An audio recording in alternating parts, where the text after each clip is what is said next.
মহাসমাবেশ করতে পারতেছে, চরমোনাইও পারতেছে, জামাত শিবিরও পারতেছে। তাহলে বিএনপির বড় বড় মহাসমাবেশের পরে দক্ষিণপন্থীদের উত্থান, এই রিপোর্টটা তো আসে না। তাহলে বাংলাদেশেরই অন্য রাজনৈতিক দল যে ভিন্ন রাজনীতি বিশ্বাস করে, তার মহাসমাবেশের পরে বড় বড় পত্রিকাগুলোতে বড় বড় কলাম আসতেছে। বিএনপির নেতারা আবার ওই সমাবেশের উপর ভিত্তি করে সাক্ষাৎকার দিচ্ছেন যে বাংলাদেশে দক্ষিণপন্থীদের উত্থান হচ্ছে, মানে জঙ্গি মৌলবাদীদের আখড়া হইতে বাংলাদেশকে আমরা অ্যালাউ করব না, এরকম কথা বলছে না? গত বছর মনে ছিল না? মারামারি করার সময় মনে ছিল কিনা? যখন মারামারি চলতেছিল তখন এই কথাগুলো বলেছিল কিনা যে দক্ষিণপন্থীদের সাথে আমরা কোনো লড়াই করব না? বাস্তবতা তাই হওয়া দরকার না? আমি যদি কোনো বেশ্যার সাথে না শুই, আমি কি এটা অবশ্যই শোবো না, না পূর্ণিমাতেও শোবো না, কখনো শোবো না? যারা বেশ্যার সাথে শোয় না তারা কোনো আমলেই শোয় না।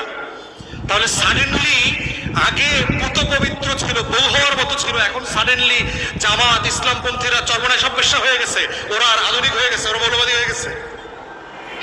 তাহলে খেয়াল করতেছেন এই যে স্লাট শেমিং এর পলিটিক্স, ইন্ডিভিজুয়ালি একটা মেয়েকে স্লাট শেমিং করতেছে, কালেকটিভলি একটা বড় বড় অংশকে স্লাট শেমিং করতেছে, পলিটিক্যালি তাকে অপর করতেছে, তাকে অন্য জিনিস বানাচ্ছে, তাকে মৌলবাদী বানাচ্ছে, তাকে জঙ্গি বানাচ্ছে, সে গণতন্ত্রের শত্রু, সে দক্ষিণপন্থী, সে ভারতের নিরাপত্তার হুমকি।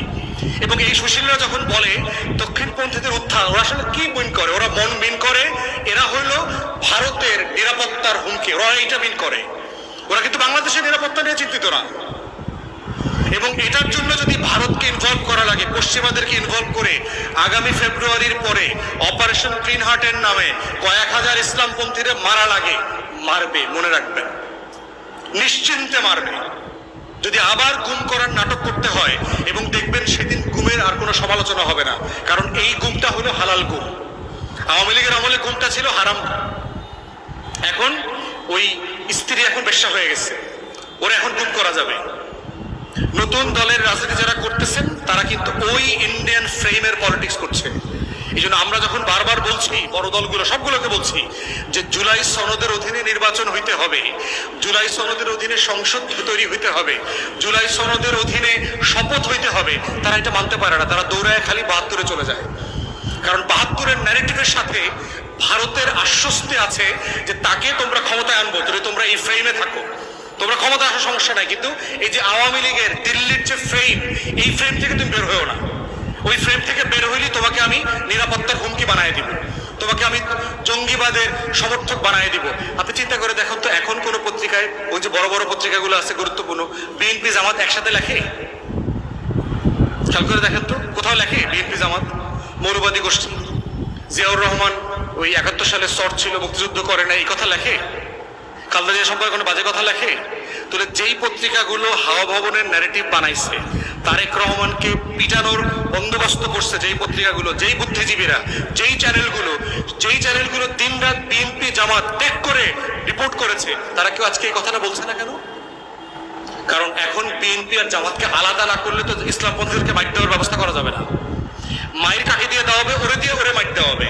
পক্ষ বুঝতে পারতেছেন? বিএনপি জামাত কেন আগে করছে?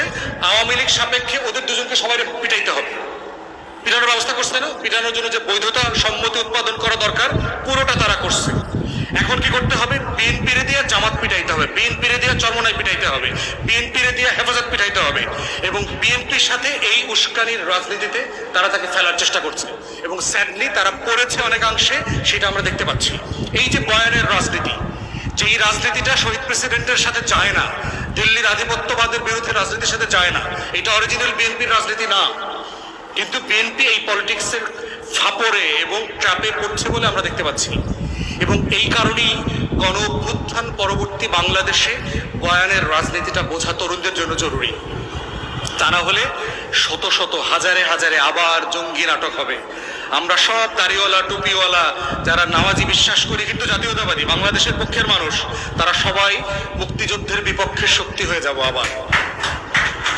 এবং মুক্তিযুদ্ধের বিপক্ষের শক্তি হইলেই আমাকে মিথ্যা মামলা দিয়ে ফাঁসানো যাবে, আমাকে রিমান্ডে নেওয়া যাবে, আমার হাতের পায়ের নখ তুলে নেওয়া যাবে, আমাকে খুন করা যাবে, আমাকে আয়না ঘরে নেওয়া যাবে, আমাদের সবকিছু করা যাবে। আমাদের ব্যাপারে বিভিন্ন গোয়েন্দা সংস্থা আছে না, ডিজিএফআই, বিভিন্ন জায়গা থেকে এনএসআই, এরা বিভিন্ন জায়গায় বলে বেড়ায়, অনেক তো কথা বলে, দেখবো তো নির্বাচনে কেমনে জিতে। চাইলে হারাই দিতে পারবে না? পারবে তো? ইলেকশন ইঞ্জিনিয়ারিং তারা জানে না? তারা বাংলাদেশের পক্ষে যুদ্ধ করতে না পারলেও দিল্লির পক্ষে যুদ্ধ করার অভিজ্ঞতা তো 16 বছর ধরে আছে। অতএব দেখবেন আমি 3 বস্তা টাকা লইয়া গাড়ি সহ ধরা পড়ছি, দেখবেন সাথে 2টা বেশ্যাও ছিল,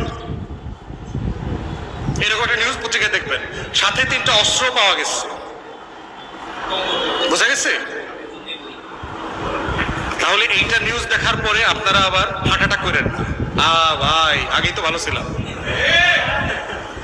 বুঝতে পারতেছেন? এইটা হলো বয়ানের রাজনীতি।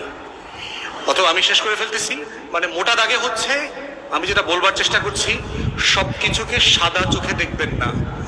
বাংলাদেশে এখনো 111-এর নতুন নাটক মঞ্চস্থ করবার জন্য চেষ্টা করা চলতেছে।